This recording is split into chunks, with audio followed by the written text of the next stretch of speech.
پھر نبی کریم صلی اللہ علیہ وسلم جناب ابو بکر صدیق رضی اللہ عنہ کے ساتھ ہجرت کر کے وہاں پہنچے اور یثرب کو مدینۃ النبی کہا جانے لگا، یعنی نبی کا شہر۔ اس کے بعد صرف مدینہ نام رہ گیا۔ مدینے میں مسلمانوں کو پانی کی سخت تکلیف تھی۔ سارے شہر میں صاف اور میٹھے پانی کا صرف ایک کنواں تھا، اس کا نام بئر روما تھا۔ کنویں کا مالک ایک یہودی تھا، وہ پیسے لیے بغیر اس کنویں سے پانی نہیں لینے دیتا تھا۔ عثمان نے یہ کنواں مسلمانوں کے لیے خریدنا چاہا، یہودی فروخت کرنے پر آمادہ نہ ہوا۔ بڑی مشکل سے 12,000 درہم میں کنویں کا آدھا حصہ بیچنے پر رضامند ہوا۔ یہ اس طرح طے ہوا کہ ایک دن یہودی کی پانی لینے کی باری ہوگی، ایک دن سیدنا عثمان کی۔ جس دن سیدنا عثمان کی باری ہوتی تھی، مسلمان اتنا پانی بھر کر رکھ لیتے تھے کہ 2 دن کے لیے کافی ہو جاتا تھا۔ جب اس یہودی نے دیکھا کہ اب اسے کنویں سے کوئی فائدہ نہیں ہوتا تو اس نے کنویں کا باقی نصف حصہ بھی فروخت کر دیا۔ یہ حصہ بھی سیدنا عثمان نے خرید لیا اور سارا کنواں مسلمانوں کے لیے وقف کر دیا۔ اب کوئی روک ٹوک نہ رہی، مسلمان جس وقت چاہتے پانی لے سکتے تھے۔ آپ نے یہ کنواں مسلمانوں کے لیے 20,000 درہم میں خریدا۔ بھائی چارہ کراتے وقت نبی کریم صلی اللہ علیہ وسلم نے اوس بن ثابت انصاری کو آپ کا بھائی بنایا۔ ہجرت کے بعد آپ انہی کے ہاں اترے تھے، اونچے رتبے کے صحابی تھے، احد کی لڑائی میں شہادت پائی۔ ابتدا میں مسجد نبوی بہت چھوٹی سی تھی، مسلمانوں کی تعداد میں اضافہ ہوا تو نبی کریم صلی اللہ علیہ وسلم نے ارادہ فرمایا 7 والی زمین مسجد کے لیے خرید لی جائے۔ آپ نے اعلان فرمایا کہ کوئی ہے جو اس زمین کو خرید کر مسجد میں شامل کر دے اور بدلے میں جنت لے لے۔ اس پر سیدنا عثمان فوراً آگے بڑھے، 10,000 درہم میں زمین خرید کر مسجد کے لیے پیش کر دی۔ ہجرت کے دوسرے سال رمضان میں بدر کی لڑائی پیش آئی۔ اس وقت نبی صلی اللہ علیہ وسلم کی پیاری بیٹی اور عثمان کی زوجہ محترمہ سیدہ رقیہ رضی اللہ عنہا سخت بیمار تھیں۔ آپ صلی اللہ علیہ وسلم نے ان کی دیکھ بھال کے لیے عثمان رضی اللہ عنہ کو مدینے میں چھوڑا اور ان سے فرمایا، تمہیں اس شخص کے برابر ثواب ملے گا جو لڑائی میں شریک ہوگا، تم یہاں رہ کر رقیہ کی تیمارداری کرو۔ آپ صلی اللہ علیہ وسلم نے اپنے ایک اور قریبی صحابی اسامہ بن زید رضی اللہ عنہ کو بھی مدینے میں چھوڑا تاکہ وہ تیمارداری کے سلسلے میں عثمان رضی اللہ عنہ کی مدد کریں۔ جس روز بدر کا معرکہ ہوا اور مسلمانوں کو فتح نصیب ہوئی، اسی روز مدینے میں سیدہ رقیہ رضی اللہ عنہا کا انتقال ہوا۔ سیدنا عثمان غنی رضی اللہ عنہ کو سیدہ رقیہ رضی اللہ عنہا کی وفات سے بہت صدمہ پہنچا۔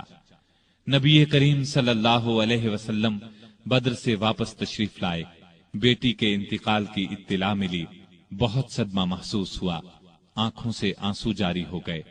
رقیہ رضی اللہ عنہا کی قبر پر تشریف لے گئے، عثمان غنی رضی اللہ عنہ کو تسلی دی، مال غنیمت میں سے ایک مجاہد کے برابر انہیں حصہ دیا اور فرمایا، تمہارا ثواب بھی کسی دوسرے سے کم نہیں ہے۔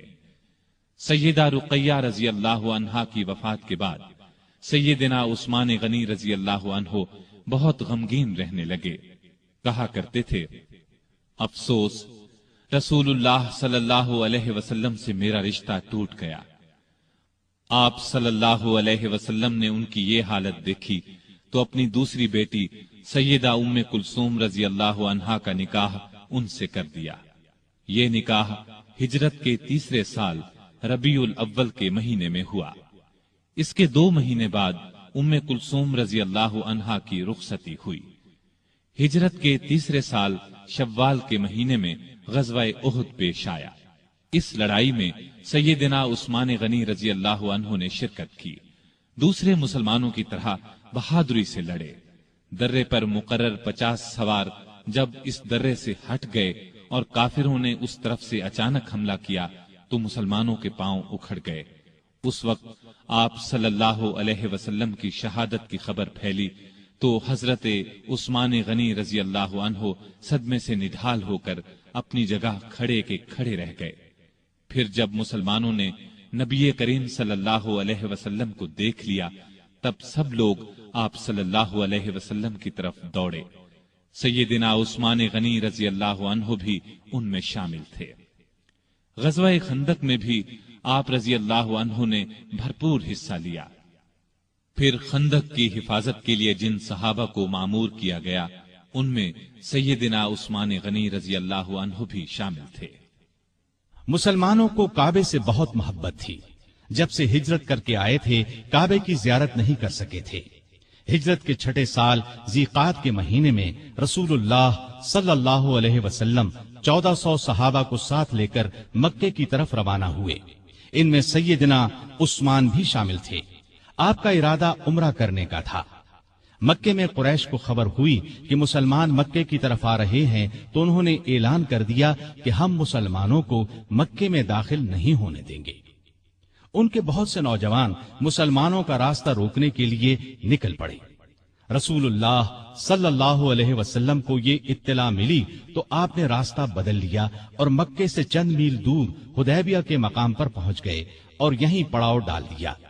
حدیبیہ سے آپ نے قریش کو پیغام بھیجا کہ ہم لڑنے نہیں آئے بلکہ صرف کعبے کی زیارت کے لیے آئے ہیں۔ عمرہ کے بعد ہم واپس مدینے چلے جائیں گے۔ قریش نے اس پیغام کے جواب میں طائف کے ایک رئیس عروہ بن مسعود کو بات چیت کے لیے بھیجا۔ اس وقت وہ مسلمان نہیں ہوئے تھے۔ نبی کریم صلی اللہ علیہ وسلم نے عروہ بن مسعود سے بھی یہی کہا کہ ہم لڑنے کی نیت سے نہیں آئے، صرف عمرہ کریں گے۔ عروہ بن مسعود نے واپس جا کر قریش سے کہا، بھائیو، میں دنیا کے بڑے بڑے بادشاہوں قیصر و کسریٰ اور نجاشی کے درباروں میں گیا ہوں، لیکن میں نے کسی بادشاہ کی اتنی عزت ہوتے نہیں دیکھی جتنی محمد صلی اللہ علیہ وسلم کے ساتھی ان کی کرتے ہیں۔ اللہ کی قسم، جب آپ تھوکتے ہیں تو آپ کے ساتھی اپنے ہاتھ آگے کر دیتے ہیں۔ تھوک ان میں سے کسی کی ہتھیلی پر پڑتا ہے، وہ اس کو اپنے چہرے اور بدن پر مل لیتا ہے۔ جب وہ کوئی حکم دیتے ہیں تو سب اس کی تعمیل کے لیے دوڑ پڑتے ہیں۔ جب آپ وضو کرتے ہیں تو اس وضو کے پانی کے حصول کے لیے یوں محسوس ہوتا ہے جیسے لڑ پڑیں گے۔ آپ کے ہاں جب کوئی بات کرتے ہیں تو بالکل آہستہ اور پست آواز میں۔ آپ کی عظمت کے پیش نظر آپ کی طرف نظر اٹھا کر نہیں دیکھتے۔ میرے خیال میں تو بہتر یہی ہے کہ تم مسلمانوں سے صلح کر لو۔ قریش نے ان کی بات نہ مانی۔ نبی کریم صلی اللہ علیہ وسلم نے پھر ان کے پاس ایک قاصد کو بھیجا۔ قریش نے ان کے ساتھ بدسلوکی کی۔ اب آپ نے عثمان غنی کو بھیجا اور قریش کو پیغام دیا کہ ہم جنگ کے لیے نہیں آئے بلکہ کعبے کی زیارت کے لیے قربانی کے جانور ساتھ لے کر آئے ہیں۔ طواف اور قربانی کر کے ہم واپس چلے جائیں گے۔ سیدنا عثمان سے ان کے قریبی تعلقات تھے، اس پر انہوں نے کہا، آپ عمرہ کر لیں، ہم دوسرے مسلمانوں کو مکے میں داخل نہیں ہونے دیں گے۔ سیدنا عثمان نے جواب دیا، میں رسول اللہ صلی اللہ علیہ وسلم اور دوسرے مسلمانوں کے بغیر عمرہ نہیں کروں گا۔ اس پر کافروں نے انہیں مکے میں روک لیا۔ ادھر یہ خبر پھیل گئی کہ عثمان رضی اللہ عنہ کو شہید کر دیا گیا ہے۔ سیدنا عثمان رضی اللہ عنہ کے واپس نہ آنے کی وجہ سے مسلمانوں کو بھی اس خبر پر یقین ہو گیا۔ انہیں شدید صدمہ ہوا، غصہ بھی بہت آیا۔ وہ سب کافروں سے بدلہ لینے کے لیے بے چین ہو گئے۔ حالت اس وقت یہ تھی کہ مسلمان صرف 1400 تھے، لڑائی کا سامان پاس نہیں تھا، ان کے پاس صرف تلواریں تھیں۔ دوسری طرف دشمن پوری تیاری کے ساتھ ان پر حملہ کر سکتا تھا۔ وہ ہزاروں تھے اور اپنے گھر میں تھے، لیکن نبی کریم صلی اللہ علیہ وسلم کا بھروسہ تو اپنے رب پر تھا۔ آپ نے ببول کے ایک درخت کے نیچے اپنے تمام صحابہ سے بیعت لی کہ عثمان کا بدلہ لینے کے لیے لڑیں گے، مرتے دم تک پیچھے نہیں ہٹیں گے۔ سیدنا عثمان کی طرف سے آپ نے خود اپنے ایک ہاتھ پر دوسرا ہاتھ رکھ کر بیعت کی۔ مطلب یہ کہ آپ نے اپنے دوسرے ہاتھ کو سیدنا عثمان کا ہاتھ قرار دیا اور فرمایا، اور یہ عثمان کا ہاتھ ہے۔